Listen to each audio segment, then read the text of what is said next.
These are all the things I never got to say to you, things I don't even tell my friends. It actually means believing in the following two statements. The first one is, all humans are equal. And the second one is, one world equals one people. This is a song that I've been humming on for way too long. Abroad. Living overseas is amazing. For some reason, it's hard for me to find the right words to describe why. That might be because it has nothing to do with facts. It's all about feelings. Living abroad to me means being free. It gives me a chance to discover the world one place at a time. It allows me to fully immerse myself in a different culture. It enables me to meet incredibly inspiring people. With each place, I have the option to reinvent myself completely, or to simply change, evolve, adjust. Taking in my surroundings and observing the locals, I learn and pick up tastes and behaviors which I then add to my own individual culture combination. Over time, I become a blend of all the places I've lived in or traveled to. In other words, I'm the canvas and the world is the artist. Under its brush, I turn into an expanding cultural patchwork of all the places that have influenced me. From here, from there, from everywhere. Step by step, chapter by chapter, year by year, I aspire to become a modern voyager.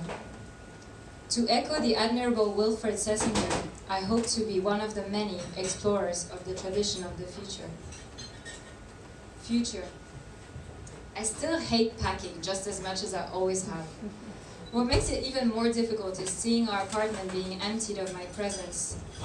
I'm pretty sure most people around us, friends and family, thought that our natural next step would be to settle down, buy a place and so on.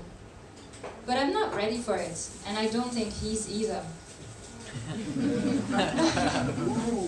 I only have 48 hours to sort out everything, and I'm struggling to even start.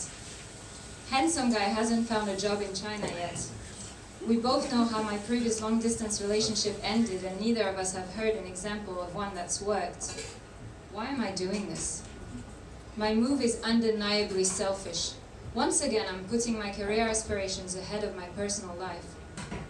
However, that doesn't reflect the way I feel about him, about us, and about our future.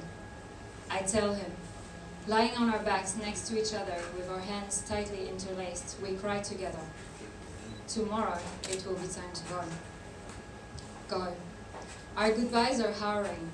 I don't want to talk about it, and I try my hardest not to think about it. Otherwise, floods of tears come rushing forth, which is quite embarrassing in the queue to airport security. A few more steps and I'll be on the plane watching a silly movie to take me far away from reality. The last 4.5 years in London have been so wonderful. Huh. To be honest, they've been full of ups and downs, highs and lows, laughter, smiles and tears. Looking back on all that's happened, I feel immensely sad and nostalgic as I leave this amazing city. I fell in love here, with my career, with the place, with my friends, and with Handsome Guy.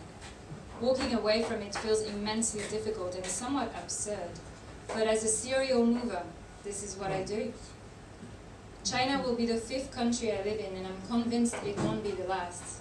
If I can, I'd like to keep moving from country to country for the rest of my life. The hidden track left at the end.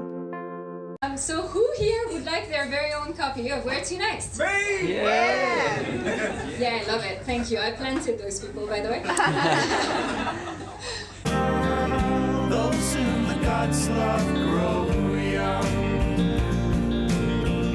Those whom the gods love grow young.